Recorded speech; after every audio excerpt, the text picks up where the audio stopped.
Pansamantalang ipinahinto ang bilangan ng boto sa canvassing center sa Manila City Hall. May ilang mga clustered precinct ang kailangan maging manual ang transmission ng resulta ng eleksyon. Si Isaiah Mirafuentes ng PTV sa Balitang Pambansa.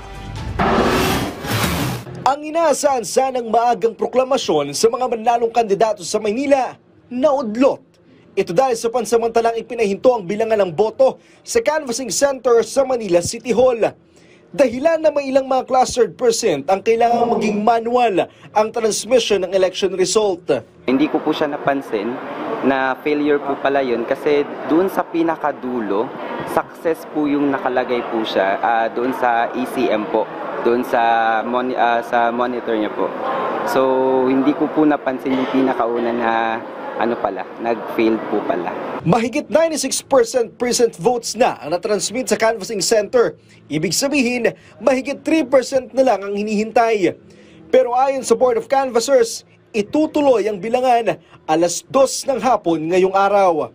Sa kabila niyan, sa kauna-unahang pagkakataon matapos ang botohan, muling umapak sa Manila City Hall ang nangunguna sa pagkaalkalde ng Maynila na si dating Manila City Mayor Isko Moreno. Thank you very much mga batang Maynila. Thank you very much sa mga nanay at tatay ko. Thank you very much. Nagulat kami actually. Chichi and I and the group, nagulat kami na overwhelming yung lumabas na resulta. Maraming salamat dahil nandito po kami ngayon and makakaasa kayo na sa aming mga pinangako. Ayon kay Yorme, mag-ayos na at tuldukan na ang pagkakahiwa-hiwalay. Nangako rin siya na basura sa Maynila ang una niyang tututukan sakaling maupo na siya bilang alkalde. One of the immediate concern ng mga Manileño is the issue of basura.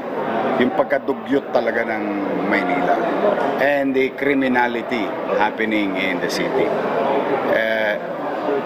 With the result of the election and issues raised during the campaign, I think yun na yun. Yun yung immediate na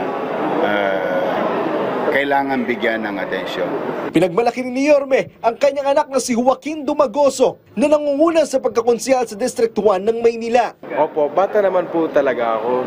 Ay aminin ko po yun. And sa lahat po nagsasabi dyan na to baka wala akong magagawa, ganun. But don't worry po, sa edad po, sa paglilingkod, wala yun sa edad.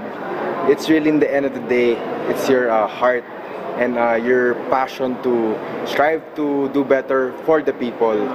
Samantala, nag-concede na isa sa mga tumatakbong alkalde ng Maynila na si Sam Versosa. Maluwag niya nang tinatanggap ang kanyang pagkatalo. Mula sa PTV, Isaiah Mirafuentes, Balitang Pambansa.